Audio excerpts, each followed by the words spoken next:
bonjour à tous, bienvenue dans Into the Box.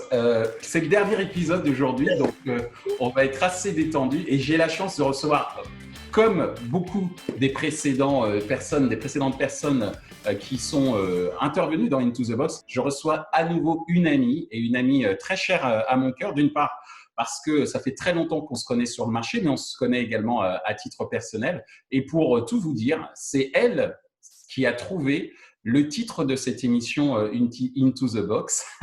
C'est à elle que je me suis ouvert pour parler de ce projet et j'ai trouvé qu'il était normal que ce soit elle qui clôture ce projet, puisqu'aujourd'hui nous sommes au dernier épisode d'Into the Box, puisque nous sommes à la dernière journée de la semaine travaillée, même si on est aujourd'hui en jour férié, puisque ce sera diffusé le 8 mai. Je vous demande d'accueillir Élodie Dratler. Bonjour Élodie, comment vas-tu? Salut Michel, là je suis envie de faire ça va bien, ça va Ça bien, ça sent la fin. va? Ouais, oui. Ça sent la fin du premier round. Alors j'espère qu'il n'y en aura pas un second quand même, all round. Mais et comment vas-tu? Comment va ta famille? Comment également vont tes collaboratrices et collaborateurs? Même si je sais, puisqu'on en a un petit peu parlé avant et tu vas beaucoup en parler maintenant, tu es en train de travailler sur un nouveau projet. Mais déjà, comment vas-tu et comment va ton entourage et tes proches? Eh ben, ça va beaucoup mieux. Pour être tout à fait franche, sérieusement, le début a été super balèze. Super balèze parce que moi, autour de moi, il y a eu beaucoup de gens qui ont été touchés par le Covid, beaucoup dans ma famille, dans mes amis, dans mon entourage. Voilà, donc j'ai un peu vécu de près la maladie. Et le truc qui est bizarre avec ce Covid, c'est que les chiffres, ils sont mortels et ils veulent plus rien dire. Tu vois, les chiffres, on les a pris comme ça dans la tête, là, 5 000, 10 000, 20 000, 25 000, etc. Puis à un moment donné où, en fait, on comprend pas la gravité et le chiffre n'a aucun intérêt pour nous parce qu'on ne met pas d'image. Et moi, j'ai eu des gens malades, donc j'ai mis des images, des émotions, et ça a été du coup hyper compliqué. Mais ça va mieux. Donc là, je reprends toute mon énergie et voilà, je suis bien contente là. Je me sens bien en forme. Alors Bon, après, concernant les… Ouais, dis-moi. je disais, ça se voyait que tu étais en forme et que ça allait mieux. Donc, tant mieux. Ça va mieux. Ça va mieux. Mes équipes, écoute, mes équipes aujourd'hui, elles vivent sans moi une aventure professionnelle et avec moi une aventure relationnelle parce qu'heureusement, ça reste… les relations, et elles restent du cadre, tu vois, d'une boîte, quoi. Hein, quand on a de l'affection et du respect, ça perdure. Donc, effectivement, comme tu le disais, moi, je suis plus CMO pour Emotive. Maintenant, je suis CMO, je suis Chief Mother Officer. Alors, justement, puisque en tant que Chief Mother Officer, est-ce que tu peux nous expliquer, au-delà de ce nouveau, c'est pas mal ça, Chief Mother Officer, mais je sais que tu vas être Chief Mother Officer d'un nouveau projet également. Donc, est-ce que tu peux nous parler de la gestation de ce nouveau projet? C'est ça. Je suis en gestation, je suis en transformation. Bien sûr que le projet, il a commencé à mûrir il y a de longues années. En fait, il touche au sens. Et globalement, tu vois, c'est ce que je retiens un peu de la période. Finalement, les gens, là, sont en train d'éclore des consciences en se disant, mais il va falloir donner du sens à nos vies et c'est vachement compliqué. Et moi, ça fait un petit moment que je pose la question du sens. Ça fait longtemps que je la regarde. J'avais longtemps que je me regarde aussi en miroir en me disant mais qu'est-ce que je peux faire de moi? C'est quoi ma mission? et, euh, et voilà, et je me suis dit au mois de janvier que j'avais peut-être un truc intéressant à explorer. J'ai pas réussi tout de suite à l'enclencher et puis en mars, ça a maturé et le fait d'avoir vraiment quitté mon entreprise, mais ça m'a laissé du temps pour réfléchir, à me dire, OK, comment moi, à mon petit niveau, je peux donner sens à ma vie et je peux engager des changements. Alors, c'est hyper prétentieux hein, de vouloir changer des changements, mais je pense qu'il y a dans le collectif, il y a quelque chose qui est bien et que ça permet quand même des transformations. Et la première chose que je veux faire, c'est certainement replacer la valeur de l'humain au centre et notamment la place de la femme en entreprise pour tout ce que ça veut dire. C'est-à-dire, moi en tant que femme, j'ai 20 ans d'expérience au sein de l'entreprise. J'ai remarqué beaucoup de choses de mes failles, de mes croyances très limitantes. Tu vois, juste avant de quitter Emotive, la boîte, elle est vendue. Donc, dans les process de vente, aujourd'hui, tu sais, on peut demander en interne aux salariés, aux membres du COMEX si on veut la récupérer. Moi, on m'a fait la proposition. Le premier truc que j'ai répondu, c'est je ne sais pas faire. J'ai 20 ans derrière, une équipe que j'adore, un projet à proposer et j'ai dit, mais je ne sais pas faire. Donc, il y a un problème sur peut-être briser le tabou de dire si on veut que les ratios changent en entreprise, que les femmes prennent place à la table, des paix à créer ensemble, des paix, j'allais dire, des paix sociales, quoi, hein, le savoir vivre ensemble, le savoir collaborer ensemble de manière équitable. Il faut peut-être bailler devant notre porte et se dire on s'auto-limite, on s'auto-sabote pour plein de raisons, hein, culturelles, sociétales, etc. Et donc, je crois que je peux peut-être proposer quelque chose là. Et comment ça s'appelle ce projet? À date, il s'appelle Wominds. C'est le mélange de woman et de mindset. Il va falloir qu'on claque, qu'on change quelque chose et qu'on accepte qu'on a une part très importante à jouer, notamment on a des rôles de… La femme, c'est un agent de transition à plein de niveaux, environnemental, sociétal, dans l'éducation. C'est un véritable agent de changement. Et globalement, si on a envie que le monde change, on ne peut pas imaginer relever les défis, en tout cas de demain, sans que la moitié de l'humanité ne soit pas au travail. Et là, aujourd'hui, il y a à peine une femme sur deux qui travaille. Alors justement, tu parles de travail, tu parles de nouveaux projets, on parlait de gestation tout à l'heure. On pourrait se dire que cette période d'arrêt un petit peu de la machine économique est aussi un moyen pour se recentrer sur soi, sur les autres, sur les siens et sur ton projet justement. Alors comment, pendant cette période de confinement, tu t'es organisé d'un point de vue opérationnel pour mener à bien ton projet? Alors, je me suis créé un petit bureau face à la vue, c'est-à-dire face au projet. Je me suis dit, voilà, engage ta vision. Donc, j'ai matérialisé ce que j'avais devant moi. Voilà.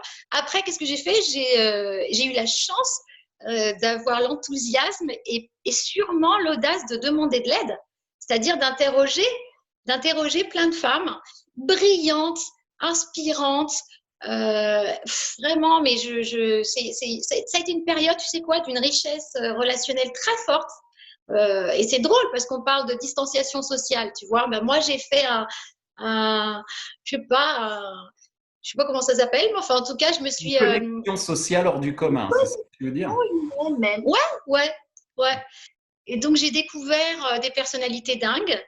Voilà, et donc ça a été aussi, je pense, la mise en exergue de ce qui se passe aujourd'hui sur les nouveaux moyens de communication. Les gens sont disponibles, on fait des visios, avec toute la limite que ça a, parce que j'en ai ras-le-bol, moi, des téléphones et toutes les visios.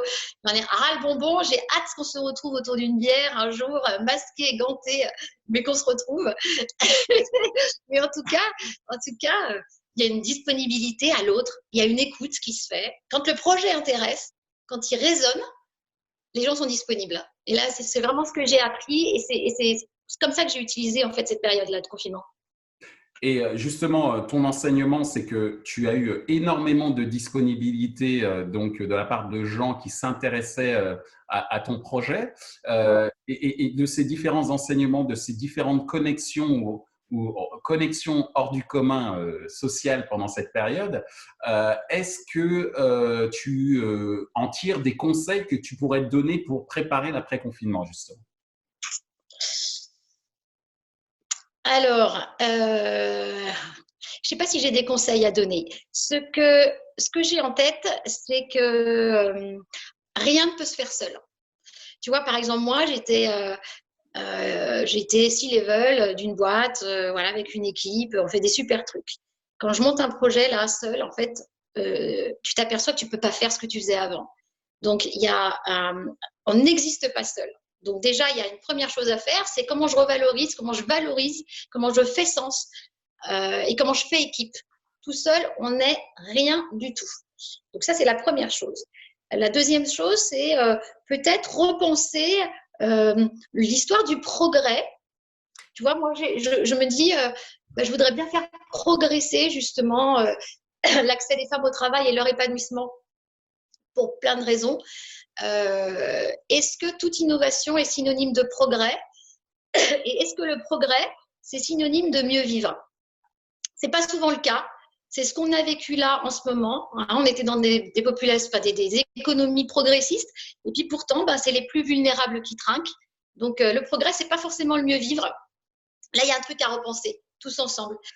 Peut-être qu'il faut repenser ensemble une nouvelle notion de progrès qui serait une sorte de progrès durable, si ce terme peut être consacré, mais en tout cas un progrès qui soit pour le bien de l'ensemble des êtres humains que nous sommes et que ça puisse durer dans le temps et que ça ne soit pas au détriment ni de la liberté ni du bien-être de chacun. Mais en tout cas, c'est un peu ce que je comprends à travers ce que tu viens de dire. Ouais, ni de la vie, ni de tout. L'innovation, c'est pas forcément du progrès. Et le progrès, c'est pas forcément un mieux vivre pour tous. Donc, il y a un truc là à faire et à repenser sur la vulnérabilité. Évidemment, moi, je focus là sur les femmes, tu vois, mais je voyais le taux d'activité des femmes. En fait, il s'est réduit entre 2000 et 2019. Il s'est réduit. Il est passé de 51% à 48%. Le nombre des femmes là qui vont être sujettes à chômage, Covid, post-Covid, il est énorme. Quand on va créer, quand on va le repenser, quand on va le faire d'un point de vue collectif, comment on va faire pour embarquer le maximum et de diminuer les vulnérabilités de chacun? Alors, on en arrive à notre dernière question. Cette dernière question portera sur l'inspiration, mais a priori, de l'inspiration, tu en as énormément, puisque effectivement, je reprends le mot, durant cette période de gestation en tant que Chief Mother Officer d'un nouveau projet, entre autres, tu as rencontré beaucoup de monde, mais est-ce que durant cette période justement de confinement, tu as lu, vu, tu as peut-être regardé des films, de la lecture, peu importe. Est-ce qu'il y a des choses qui t'ont un peu encore plus inspiré que les différentes rencontres que tu as pu faire? J'ai rencontré la bière. J'ai bu pas mal de bière. Ça m'a fait du bien. Ah, puis, ça m'a fait du bien. Je n'étais pas une buveuse, mais j'ai découvert de petites bières locales absolument délicieuses. Très bien, je les références. Ouais, je te les donnerai. Attends, il y en a une qui est super. Je sais plus où je l'ai mis, celle-ci. Je sais pas, il y a un cochon dessus. Enfin, je me suis dit, il fallait quand même le faire, mais elle est formidable. Il faut que je te l'amène. Et puis après, c'est la dernière, on a le droit, quoi. C'est la dernière, tu as tous les droits. On a le droit. Et après, alors comme tu disais quand même au départ, j'ai un peu douillé, c'était quand même pas facile et tout. Et je me suis réfugiée aussi dans la littérature et dans la poésie. Et là, je suis tombée sur un petit bijou je te le montre. Ah, vas-y, montre-moi. C'est un petit bijou de Rainer Maria Rilke. Ça s'appelle Lettre à Lou Andrea Salomé. Et c'est magnifique. C'est des lettres d'amour de personnes qui s'aiment, pas forcément au bon moment, qui célèbrent leur amour, pas forcément ensemble. Et je trouvais que c'était délicieux de caresser des pages d'amour quand on ne pouvait pas caresser les gens qu'on aime parce qu'ils sont loin. Voilà. Donc il reste la poésie. On ne peut pas tout faire. On peut encore rêver. Et puis L'autre livre, je trouvais très à propos, je suis retombée dedans, c'est Propaganda. Propaganda, il a été écrit par Édouard Barnez. Très bien. C'est le neveu de Freud. Et du coup, ça, c'est super intéressant. Pourquoi? Parce que ça apprend comment on manipule l'opinion en démocratie. Et donc, je pense que ça, c'est un super bouquin pour nous, pour faire attention à ce qu'on va nous raconter. On annonce quand même un gros scandale sanitaire là à venir. Je pense que ça va être costaud une fois qu'on sera en recul un peu avec tout ce Covid. Et ça va être le moment de bien vérifier nos cerveaux pour qu'on ne se fasse pas manipuler gentiment en démocratie en nous en nous donnant l'impression que c'est nous qui conduisons la voiture. Tu vois. En tout cas, un sujet fort à propos, effectivement, compte tenu de la crise que nous vivons actuellement et de la communication et contre-communication qui se font face régulièrement tous les jours. Et en gros, on ne sait plus trop où on est et si effectivement on contrôle réellement nos cerveaux par rapport à ce qui nous est dit dans les médias ou ailleurs.